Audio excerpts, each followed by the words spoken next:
Hey guys, it's 8 Deadly Sin coming at you with another Champ Select breakdown for the first day of the NA LCS. I'm recording this while the second day is playing and getting ready to do those vids as well. I've already mentioned my plan for LCK Day 4 in a previous video, the TSM versus CLG, so check that out. Let's jump right into this to try to shorten these video times down for you guys. This is going to be C9 versus Immortals. This is going to be a very interesting game. I think their team comps from Immortals is going to be very interesting. I'm going to explain those dynamics as we get to them. Let's go to bans first. First ban coming out from C9, as they are on the blue side, is going to be Alistar. Now, this might seem a little confusing, and me myself, I was kind of like, interesting. It's a decent ban in the sense that it bans one of the best engage supports that there is, being able to, get rid of that combo of, headbutt pulverize, as well as the tankiness and, setting up dives with the unbreakable will coming out from, I almost said Afro Moon, but no, the Alistar. So, that's a decent ban in of itself. I think there's stronger support bans that could be taking place, but on the blue side, especially if you have a team comp that is going to be fairly immobile and really not wanting to be engaged upon with by Alistar, I think that this is a strong pick to ban out. The second ban is going to be coming from Immortals. It's going to be Tahm Kench. Now, Tahm Kench is probably one of the best top laners right now just because of his pure tankiness. He takes the role of two frontliners with the ability of his Grey Health Shield, which just gives him a second health bar, making him really annoying in combination with his Devour ability, both on friendlies to protect certain carries from getting bursted out and being able to disengage really fast, but also the engage potential of his Devour on enemies, especially in lane to set up ganks, and as well as just to take certain people out of a fight for a second and deal massive amount of percentage health damage with that ability. And the mobility of his ult is insane in combination with teleport, and allowing him to be around the map, have a global presence, get into these team fights into such areas that teleport wouldn't allow him. And the teleport has the ult has a faster usage time and channel time than a regular teleport, as well as the ability to bring people into team fights from across the map is just insane with that utility. Very good top laner safe ban coming from Immortals. The third ban of this game is going to be Fiora, and again, if you watched my TSM CLG video, I really do not like Fiora bans on blue side, mostly because I feel like any top laner should be able to play Fiora, especially how strong she's been since Worlds. Even, in that Juggernaut meta to transitioning to 6.1, she's still insanely strong, so you should be able to play Fiora on, and she meshes well into any team comp, so I think she's a safe pick regardless of what you want to do with your team comp, just because she scales so well into the mid game and then scales decently into late game, as well as being a massive split push threat regardless of what time of the game it is. So I think she's just so good right now, so it necessitates a ban for sure, just not a blue side ban from C9. I really don't like it. I much would have preferred a Lulu ban or something along those lines. The next ban is going to be that Lulu ban coming out from Immortals. Now, Lulu's just insanely strong right now. She has insane damage with Thunderlords in lane, making her even stronger lane threat and have a greater kill pressure, being able to proc that pretty much with auto attacks and whimsies guaranteed. And then she never experiences her late game slump because the game should be, if they are played correctly, going pretty much ending before 35 minutes. Every game should be, if everyone is playing correct League of Legends and executing on, decent team comps that they've drafted. All games should be that short, so Lulu really fits well into that time frame because she still does insane amount of damage, as well as the utility of her ult and the ability to speed up certain people and buff, other carries such as an AD carry, which is insane. So a very safe pick to get rid of Immortals. Definitely warrants a first pick if it's left open. The next ban is going to be Lissandra. Now, Lissandra ban on blue side, I'm okay with this. Lissandra probably the second top, best top laner behind Fiora. Her ability to team fight in the mid game is way better than Fiora. She doesn't have as much split push or scaling into the late game, which is fine, but her mid game team fight is pretty much second to none in the top lane with her massive amount of magic AoE damage that she can deal with all of her abilities, as well as the pick potential with her ult and the ability for her to ult herself, not only dealing that damage but giving her the ability to get more time on those cooldown counters, as well as just a second Zanya's in that fight to kind of really absorb a lot of damage and misdirect a lot of these team fights and really maintain a lot of team fight ability going into the mid game, making her probably the mid game queen, mid game ice queen if I had to describe her. So a very strong ban coming out from C9. Oh, sorry, drinking some water. The next ban For Immortals is what I describe as the 100% ban rate on red side, or should be at least, is the Gangplank. Gangplank just does a massive amount of not magic damage, AD damage, and even armor shredding with his barrels, as well as that all being AoE. So he has immense wave clear, ability to farm up, ability to get a lot of gold with the passive on his Q, as well as the ability to set up dives and disengage enemy dives with his global ult, which is also really good for team fighting, especially if you get the deaths, I forget, the deaths deliver or something, the death ball, where it sends the massive true damage little thing at the center of his ult, as well as fire at will and the team fight utility of his other ability that allows friendlies to move faster depending on which one you go for. But he just does a massive amount of damage, a huge threat in the mid to late game, so very safe ban coming from Immortals. Definitely warrants a first pick if it's left open. Now, the first pick of the game coming from C9 is going to be this Rise, and I'm a bit fearful at this point because it's a flex pick to go into mid and top, but Rise in and of itself hasn't really impressed me. At least no Western Rise has really impressed me, in the sense that all the Western teams really can't seem to play around Rise's weak time, which is that early to mid game, to allow him to scale up to the threat that he's supposed to be post 35 minutes, as I would describe. So since these games are going so much quicker and quicker, you really need to be adept at Rise, both mechanically and knowledgeable of his limitations of his abilities at that time, as well as the inherent power spikes of when certain items get scaled up and when he reaches a certain level of scaling that allows him to be a beast in the team fight. So he does a massive amount of magic damage, area of effect, the ability to lock down people with that rune prison is insane, as well as the abilities of his ultimate and effects of that on his normal abilities and that massive damage that's created. But it only comes into a place if it gets to that late game point. So I'm a bit fearful for C9 right now, if seeing how they prioritize that Rise pick, and I'm really wondering if they're going to be able to use it and utilize it correctly to be able to get to that late game power spike. The next picking phase outlined in orange is going to be the first one for Immortals, and they're going to be picking up the Lucian and Rek'Sai combination.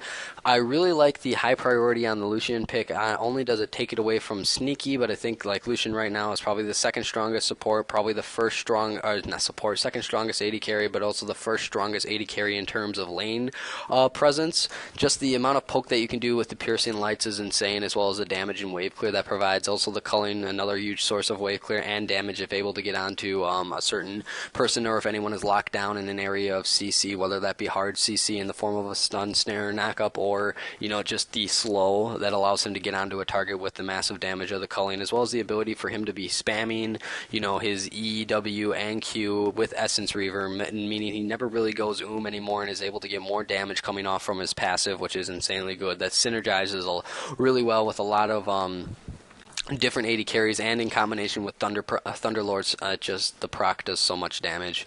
It's insane. I really like this Lucian coming out. I think it goes pretty much good into any lane that you want to put it into, regardless of the enemy ADC, which is why it's a very safe blind pick and also a reason to have such priority on it.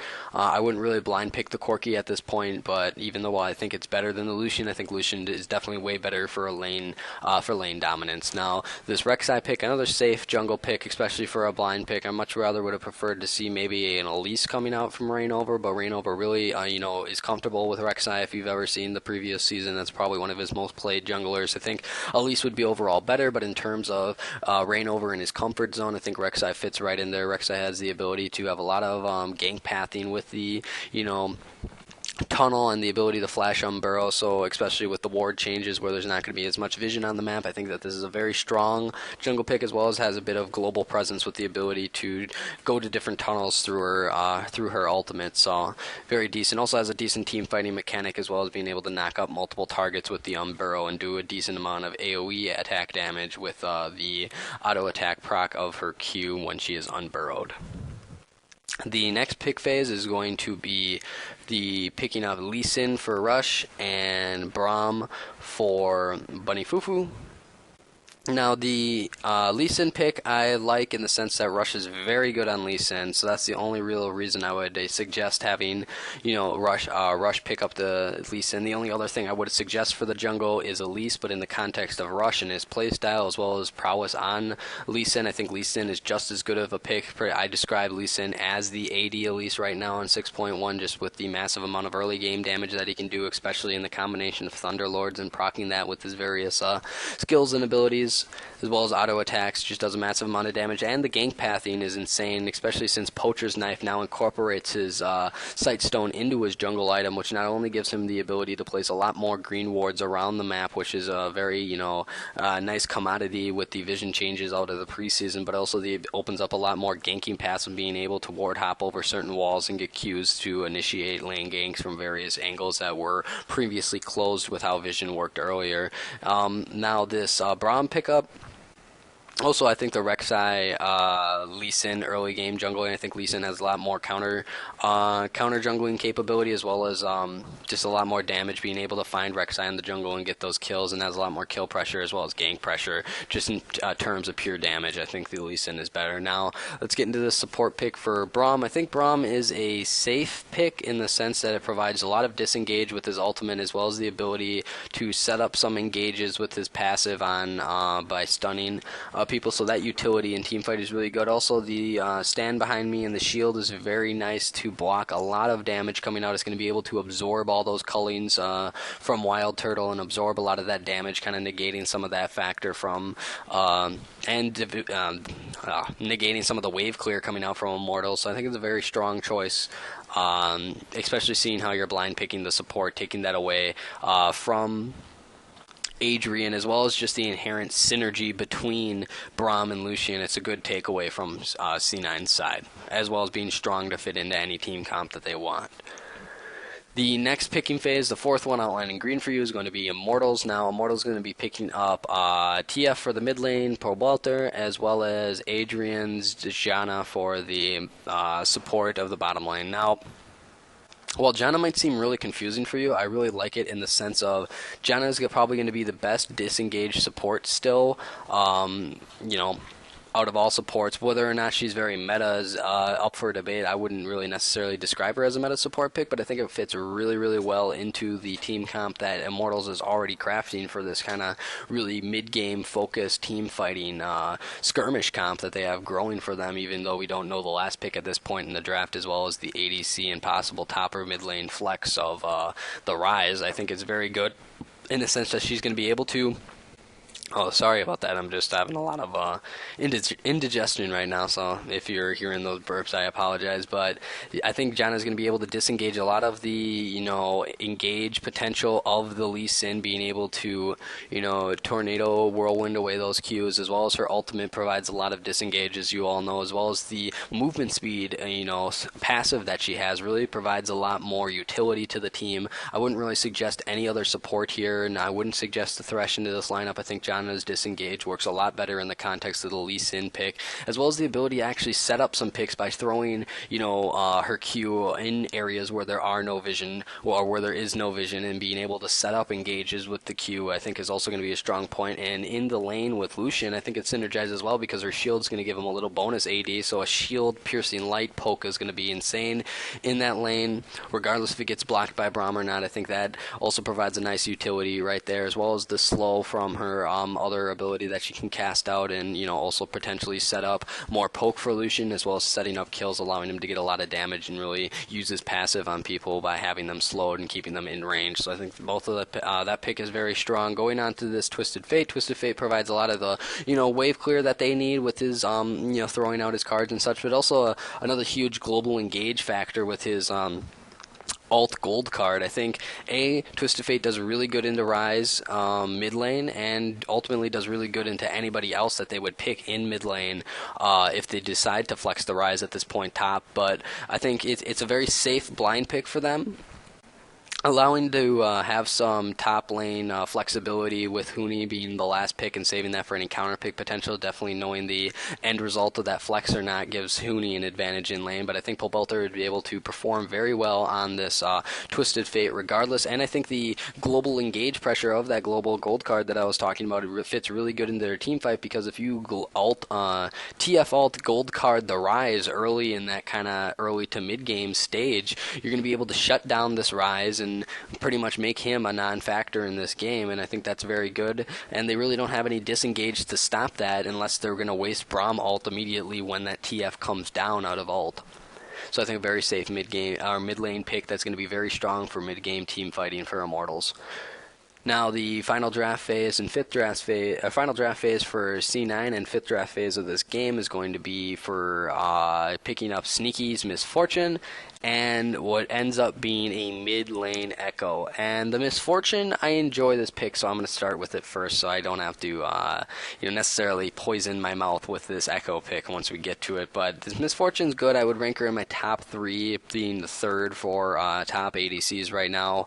Her bullet time does immense damage over a huge zone, which allows her to do immense damage, especially when it couples with Thunderlords and procs that as well. Her Q bounce, as well as just Q solo, still does an immense amount of damage, really making her a caster type ADC, being able to throw that out there. 6.1 really nerfed her Make It Rain, but so now it doesn't do a lot of damage, but it still provides her enough zone control with the slow, how that mechanic hasn't been changed with the slow, either in duration or actual slow percentage still being the same, just damage greatly reduced, so it kind of eliminates some of her wave clear, which is a problem that I see kind of emerging for C9, but the Echo kind of negates that as well, providing a decent amount of wave clear for them.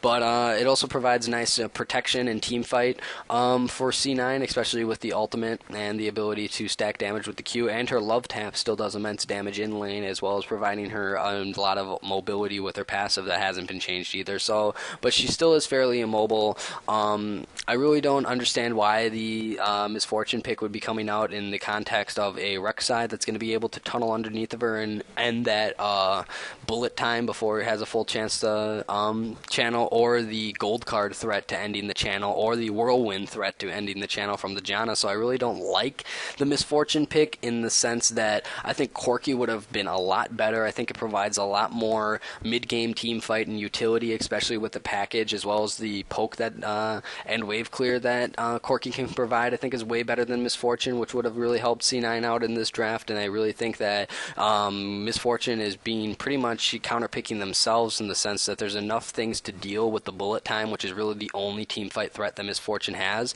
and I really don't understand why they would pick it into a team that has so much ability to end that channel. So I really do fear for them in that. But again, it synergizes well with the Braum in the sense that the Unbreakable Shield is going to be a decent factor in being able to protect Sneaky as he uses his ult and allow him to get that full combo off, but we'll see why that gets negated with the last pick that goes up. Let's talk about this Echo now. Echo, I'll provide some of the wave clear that C9 desperately needs right now at this point in the draft. I really don't like the Echo pick in general. I think Echo is very weak in the sense that he's very squishy early on, and while he can do massive amounts of damage into the early game, he really never loses that squishiness until very, very late, unless he picks up like a Rylai's or something like that, or a Roa, which I wouldn't suggest picking up any of those items on Echo, because you're pretty much going to have to go pure damage, and I don't think Echo in the Twisted Fate is a good idea. You're going into a melee ranged matchup where Echo is already very weak in the early game and can easily get shut down, and he's squishy enough that where TF can definitely poke him out of lane and even have a chance to get kills on him. I don't think it's very good, and it doesn't really fit with the team fight that they're going for, so it looks like they're trying to go... What C9 is trying to go for is this kind of a zone control team, and I'll talk about that after I talk about this last pick of the game, my favorite pick of the game. Coming for Huni in the top lane, it's going to be Cho'Gath. And why is Cho'Gath my favorite pick? Cho'Gath isn't necessarily meta, but it doesn't matter because it's going to be a counter pick against the Now Rise top, which I'll tell you how that interaction works out, as well as a counter pick to the Misfortune. So let's talk about his interaction with Misfortune and why Cho'Gath is so good. So if you don't know what Cho'Gath does, Cho'Gath's Q pretty much puts a ring around and knocks up anyone in that ring, and does magic damage when he does that. He has one of the few silences left in the game with his Scream, which isn't coded as a projectile, so it isn't fully blocked by the Braum Unbreakable.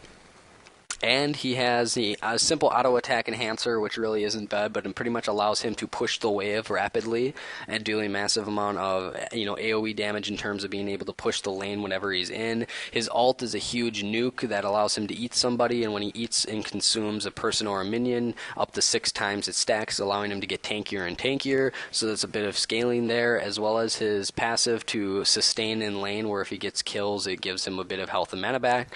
So that's really good for in lane. And let's talk about how it interacts with the Misfortune. So that Q that I was talking about, if you remember, is going to be able to Q behind the Braum shield, so it's not going to be able to block, to instantly cancel whenever sneaky ults.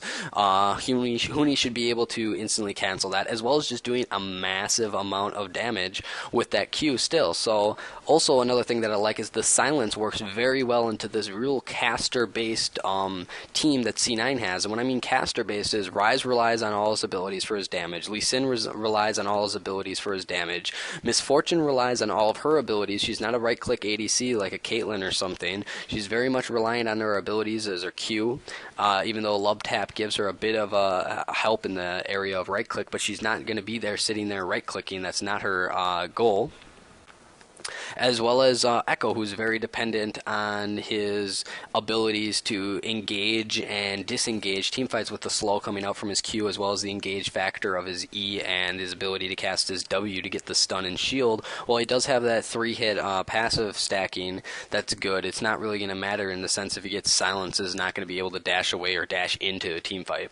So I think that's how Cho'Gath works out really good against their team, as well as Cho'Gath versus Rise. Cho'Gath is going to be able to push in the lane very rapidly, allowing to set the Rise already at a disadvantage. Not only is top lane a really long lane, meaning that Rise's scaling is going to be delayed a bit just from time spent walking into lane to get farm, but as well as he's not going to have a TP threat because Rise isn't going to be strong enough in that early to mid game to really be a strong TP threat, whereas Huni on Cho'Gath has a lot more global presence with the TP because he's actually able to do lots of damage, as well as get really good mid-game power spikes with Roa coming out from Cho'Gath as an item, just giving him not only the health and mana, but also a lot of AP coming into that mid-game 20 minutes region, 25 minutes as well. So now to kind of talk about team comps as a whole, I like C9's team comp except for the mid and top lane picks. The reason I don't like it is I think Rise really makes them, sulk in the mid game, in the sense that Rise is not going to be strong if it's not played correctly, or not even played correctly. You can play it correctly as you want, unless you play it perfectly to a T and have a really nice jungle synergy with the Rise being able to get ahead. It's not going to be effective in the mid game, making you kind of weaker in the mid game, which is supposed to be the strongest time period in any game at this point, as well as the Echo, which while it could be strong in the mid game, is just so squishy that can be eliminated, as well as with such a heavy disengage comp that Immortals have. This disengage coming out from a Janna, coming out from a Cho'Gath, coming out from Rek'Sai, they're all going to be able to disengage and CC up this Echo, really chunking him out before he's able to do anything. Any dash in is going to be instantly negated by a Janna Q, pretty much eliminating any engage potential that C9 has with their comp that they have set up. Also, their zone control isn't that good, in the sense that while you have a Misfortune and you have some disengage potential with the Braum, I really don't think it meshes well together as a really cohesive team, and they're really going to have to rely on balls with this top lane Rise, which historically is not as effective as a mid game or mid lane Rise, and really rely on that as their late game card without being able to fight in the mid game, where I think they're weaker. Now going to Immortals, I think Immortals has a really good team comp in the sense that it has all the innate counters to the only damage sources on C9, because if you eliminate the bullet time there's really not any mid-game damage that you have to worry about besides the odd pick coming out from Lee Sin to try to, really mess up your positioning with his ultimate, and the damage coming out from Echo. But the both of those are negated with a simple silence from Huni that really kind of breaks that tempo and allows you to collapse on anyone who is now caught in the middle, silenced, and not able to use any of those abilities. I think the global engage presence from TF is way better than anything that is coming out of Echo. There's really no global engage presence coming out from C9, allowing not only Pole Belter to be able to snowball lanes that are ahead by creating picks into various situations, especially being able to shut down the Rise, shut down the Echo, and shut down the Misfortune with being able to ult into any of those scenarios and having a lot more synergy with the Rek'Sai. There's not a lot of disengage or ways to deal with a TF that's going to ult in the middle of your team and blow up your